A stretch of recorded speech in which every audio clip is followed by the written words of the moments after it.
శుభకార్యాలకు పూజార్ల కోసం వెతుకుతున్నారా? పూజారీస్.com లో అతి తక్కువ ధరలకే పూజార్లను ముందే బుక్ చేసుకోండి. వెంటనే.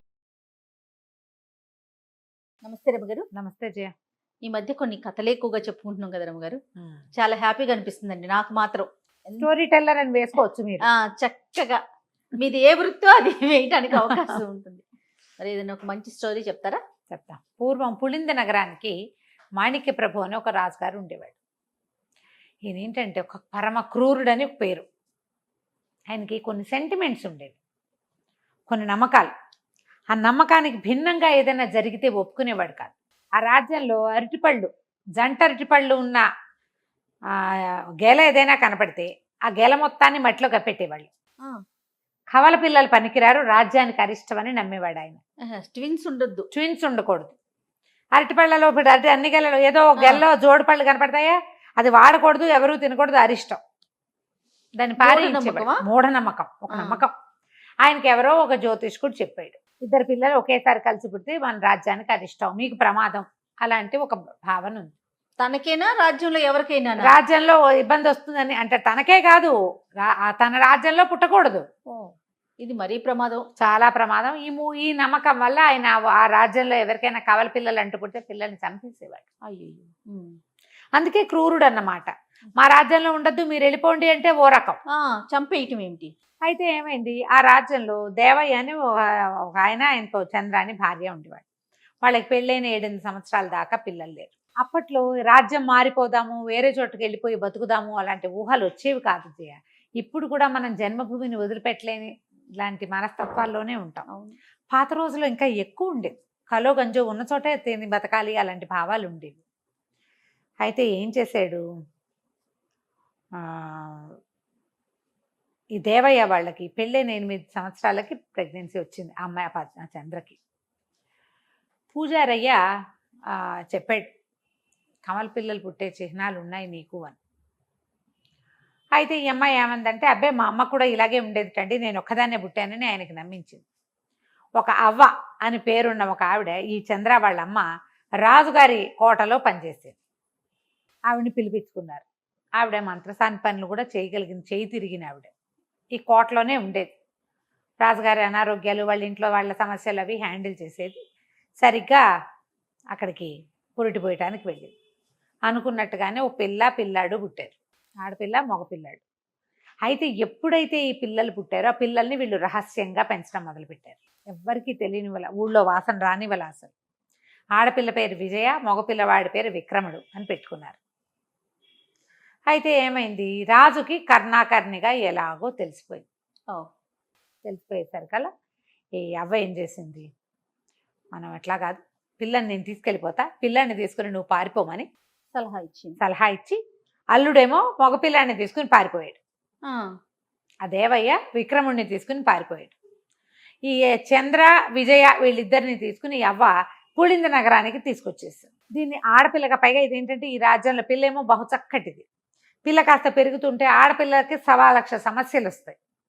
అందుకని దానికి మగవేషం వేసేది. ఒక 8 సంవత్సరాలు 7 సంవత్సరాలు వచ్చాకే ఈ కథ ఇలా మొదలైంది. ఆ పిల్ల 7-8 ఏళ్ల పిల్లాన్ని తీసుకుని దేవయ్య కాస్త పారిపోయాడు. వీళ్ళు ఇక్కడికి వచ్చారు. ఈ పిల్ల రోజు అవతో పాటు కోటలోకి బయటికి తిరుగుతూ ఉండేది మగవేషంతో. అయితే ఏమైంది, అది అక్కడికి తీసుకెళ్ళిన అతను వెళ్ళిపోయాడు కదా దేవయ్య ఈ నగరం నుంచి. అక్కడ శరభ నగరం అని ఒక పెద్ద నగరం. ఆ నగరానికి ఒక రాజుగారు ఉన్నాడు. సరిగ్గా ఆ అబ్బాయికి ఆయనకి ఇదే వయసు పిల్లవాడు ఒకడున్నాడు. వీళ్ళు వెళ్తూ వెళ్తూ ఆ రాజుగారు వెళ్తున్నటువంటి ఒక జాతరకో ఎక్కడికో వాళ్ళు వెళ్తుంటే ఆ సమూహంలో కలుసుకున్నాడు ఈ దేవయ్య.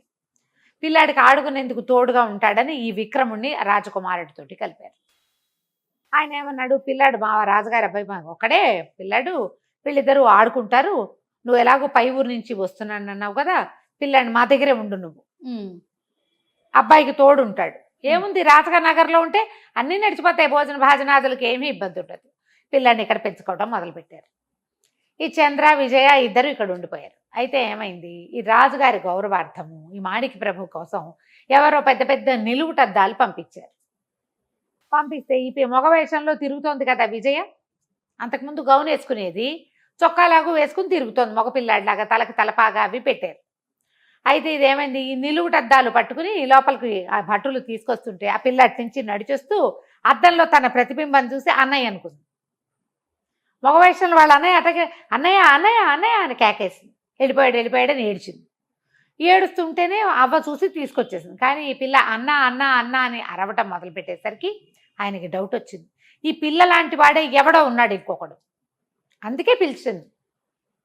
అక్కడి నుంచి అవ్వ కూతురు వాళ్ళ గురించి జాడలు తీశారు. ఆ అమ్మాయికి 2 పిల్లలు పుట్టారని, భర్త కొడుకుని ఎత్తుకుపోయాడని అర్థమైంది. ఇక అవ్వని నానా హింస పెట్టారు. చంద్ర ఏం చేసింది, ఆ పిల్లనేమో వీళ్ళు బంధించేశారు. చంద్ర పారిపోయింది.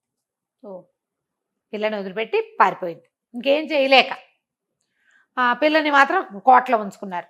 కోటలో ఉంచుకుని ఇక అడగటం మొదలు పెట్టారు. అడిగితే దానికేం తెలుసు, 7-8 ఏళ్ల పిల్లకి, పిల్ల పెరిగింది 8, 10, 12 వచ్చినా ఏమీ లేదు. ఆ పిల్ల అక్కడే ఉండిపోయింది. అవ్వని నానా రకాలుగాను అడిగేవారు. అవ్వని సమాధానం రాక పెద్దది కదా ప్రాణం వదిలేసింది. ఆ విజయ ఇక్కడే ఉండిపోయింది.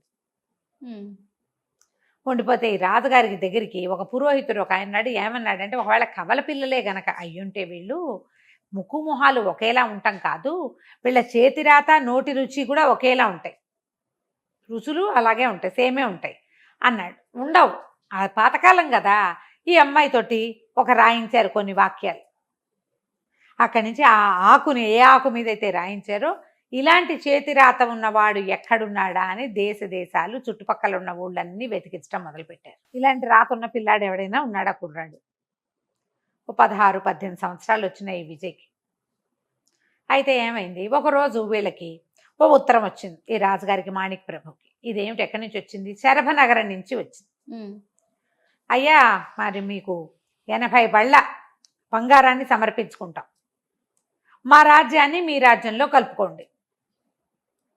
స్వతంత్ర రాజ్యంగా మేము గెలుపొందలేకపోతున్నాం, మిగతా పులింద నగరం చాలా గొప్ప రాజ్యం కాబట్టి మమ్మల్ని మీతో కలుపుకోండి అని ఒక చేతి రాతతో ఒక ఉత్తరం వచ్చింది. వచ్చేసరికల్లా ఆయన ఉత్తరం చూడగానే చటుకున్నది విజయ్ చేతి రాతగా గుర్తుపెట్టాడు. ఎన్నాళ్ళో చూశాడు కదా, ఎందుకంటే ఈ పిల్లలు పుట్టిన దగ్గర నుంచి ఆయనకి గుండెల్లో ఏదో బాధగా ఉంది, తనకేదో సమస్యలు వస్తున్నాయి, తనకి ఎప్పుడు ఏదో ఒక పొట్టలో ప్రాబ్లం. ఆయనకి 45-50 ఏళ్ళు వచ్చినాయి, రావు సమస్యలు. అది కవల పిల్లలు పుట్టడం వరకే వల్ల ఇవన్నీ వచ్చాయని నమ్మాడు ఆయన. ఆ పిల్లాడు ఎవడో వెతికి ఈ పిల్లలిద్దరిని చంపేస్తే తన ప్రాబ్లమ్స్ తీరిపోతాయి అనుకుంటాడు. ఈ మూఢనమ్మకాలున్న జనాలని ఎవరైనా ప్రోత్సహించే వాళ్ళు దొరికితే మరీ విడ్డూరం, అవును విపరీతంగా అవుతారు. అలా మూఢనమ్మకం అధికారుల్లో పెద్ద ఎత్తున ఉన్న వాళ్ళకు ఉందనుకో, మిగిలిన వాళ్ళు దాన్ని ఎవరు దాన్ని చెంగనాడరు, కాదనరు. కాదండి అది తప్పు అనరు. ఆయన ఉద్దేశాన్ని ప్రోత్సహిస్తారు. మీరేముంది, అధికారం మన చేతిలో ఉంది, ఈ పిల్లని చంపేస్తే సరే, వాడిని గుర్తుపట్టడానికి ఈ పిల్లని ఉంచుకున్నారు, ఇద్దరిని ఒకేసారి చంపేయాలి, అప్పుడు మన సమస్యలు తీరిపోతాయి. ఈ ఉత్తరం చూడగానే నేను నిర్ఘాంతపడితే వారి రాత. ఈ ఉత్తరం రాసి అక్కడి నుంచి ఒప్పుకున్నారు. అంతకుముందు శరభనగరానికి వీళ్ళకి పెద్ద సయోధ్యం లేదు. శరభనగరానికి ఉత్తరం రాశారు, తప్పకుండా బంగారంతో పాటు ఎవడైతే ఈ ఉత్తరం రాశాడో వాణ్ణి కూడా పంపండి, వాణ్ణి మాకు మా దగ్గర పంపించండి, తప్పకుండా మీ నగరాన్ని మా రాజ్యంలో కలుపుకుంటాం. పులింద రాజ్యంలో ఈ శరభనగరాన్ని కూడా కలిపేసుకుంటాము, మేము రెడీగా ఉన్నామంటే సరే. వచ్చినాయి బళ్ళు, 80 బళ్ళ నిండా బంగారం వస్తోంది అనుకున్నారు వీళ్ళు. ఆ 80 బళ్ళు ఊరు విడిసినాయి. రాజుగారు ఆ కుర్రాడు ఎవరో చూడడానికి ఈయన వెళ్ళేసరికల్లా ఆ బండిలోంచి దిగిన విక్రముడిని చూసేసరికి ఆయన తెల్లబోయాడు. విజయ్కి మగవేషం వేస్తే ఇట్లాగే ఉంటుంది. ఆయనకి అర్థమైపోయింది, ఒరే ఆ విజయ్ని కూడా తీసుకురండి రా అన్నారు. అనేసరికి అని వీడి దగ్గరికి పిలిచాడు. దగ్గర పిలిస్తే వీడు నమస్కారం చేస్తూ ఒక్క ఉదుటున ఈ మాణిక ప్రభు మీద పడిపోయి 2 చేతులు పెడరెక్కలు విరిచి పట్టేస్తున్నాడు. పట్టేసా రాజుగారిని అనగానే రాజు మామూలుగా గుర్రం మీద 60 మంది సైనికులతో వచ్చాడు. ఇక్కడ 80 బళ్ళు వచ్చినాయా? ఈ 80 బళ్ళల్లో ఇంటి బంగారం కాదు, ఒక్కొక్క దాంట్లో 15 మంది చొప్పున సైనికులు దాక్కుని ఉన్నారు. 80 మంది బళ్ళలో నుంచి 10 మంది, మొత్తం 800 మంది సైనికులు ఒక్కసారి మీద పడి చుట్టుపక్కల ఉన్న వాళ్ళందరినీ, రాజు వెనకాల వచ్చిన అంగరక్షకుల్ని అందరినీ పట్టేశారు. రాజును పట్టేయటం ఏమిటి, ఇక పెద్దగా కేకలు పెడుతూ ఊళ్ళోకి ప్రవేశించేశారు. ఈ మాణిక ప్రభు క్రూరత్వానికి కనీసం 50 ఇళ్లకు ఓ ఇల్లైనా బలైంది ఆ ఊళ్ళో. కవల పిల్లలు పుడతారు కదా, 50 ఇళ్లకో 100 ఇళ్లకో పుడతారు కదా, అంతే కదా. మరి 2 చంటి పిల్లల్ని పోగొట్టుకున్న కుటుంబాల్లో ఎలా ఉంటుంది? ఒక ఆవిడికి 2 సార్లు కవల పిల్లలు పుట్టారు, 4 బిడ్డల్ని పోగొట్టుకుంది ఆ కుటుంబం. వాళ్ళకి ఎంత మంటగా ఉంటుంది. రాజును పట్టేసేసరికి చంపేయండి దుర్మార్గుండని కేకలు పెట్టారు. అందరూ శత్రువులే రాజుకి. అతను గట్టితనం వల్ల క్రూరత్వం వల్ల భయపడాగారు కానీ ఎప్పుడైతే వాడు పట్టుబడి పులి బోన్లో పడంగానే అందరూ రాళ్ళు విసురుతారు దాని మీద. అవును, అవును. అంతకుముందు పులి అంటే భయంగా ఉంటుంది. ఇక అందరూ కేకలు పెట్టారు, చంపేయండి చంపేయండి అనేసరికల్లా పెడరెక్కలు విరుచుకు పట్టుకొని రాజ్యంలోకి తీసుకుపోయారు. రాజ్యాన్ని స్వాధీనపరిచేసుకున్నారు. శరభర నగరం వాళ్ళు పులింద రాజ్యాన్ని స్వాధీనం చేసుకున్నారు. ఈ విక్రముడితో పాటు రాజకుమారుడు కూడా వచ్చాడు. అక్కడి నుంచి అతను ఏం చేశాడంటే, ఈ రాజ్యాలను కలిపేసుకుందాం, మీ చెల్లెల్ని నేను పెళ్లి చేసుకుంటానని చెప్పి ఈ విజయ్ని శరభనగరపు రాజకుమారుడికి ఇచ్చి పెళ్లి చేశారు. విక్రముడు 2 దేశాలకి ఆ పెద్ద రాజ్యానికి చిన్న నగరానికి సైన్యాధిపతిగా ఉన్నాడు. వాళ్ళ అమ్మని నాన్నని తెచ్చుకున్నాడు. కవల పిల్లలకి ఇక ఏ భయము లేదని చెప్పారు. తర్వాత కాలంలో విజయ్కి కవల పిల్లలు పుట్టారు, విక్రముడికి కవల పిల్లలు పుట్టారు. పాతకాలపు మూఢనమ్మకాల కథలు ఇలాగే ఉంటాయి. మీరు ఇప్పటికీ కూడా ఇలాంటి పిచ్చి నమ్మకాలు ఉంటాయి చూడు. అవునవును. కవల పిల్లలు పుడితే అలా అయిపోతుంది, ఇది పుడితే అసలు వాటి సినిమాలు కూడా తీస్తున్నారు. రాజారాం గారు జంట అరటి పళ్ళు తినకూడదని కూడా చెప్పుకుంటున్నారు. ఇంకా కూడా తినకూడదు అంటారు. తినకూడదు, తింటే కవల పిల్లలు పుడతారు, అదేదో ప్రమాదం ఏముండదు, అదేదో జెనెటిక్ లోపంతో వస్తాయి. అంతే. పళ్ళు సేమే ఉంటాయి, ఏం పెద్ద ప్రాబ్లం ఏమి ఉండదు. అవన్నీ భయాలు కదా. అంతే. కథ కంచికి మనం ఇంటికి. నమస్తే. నమస్తే జయ.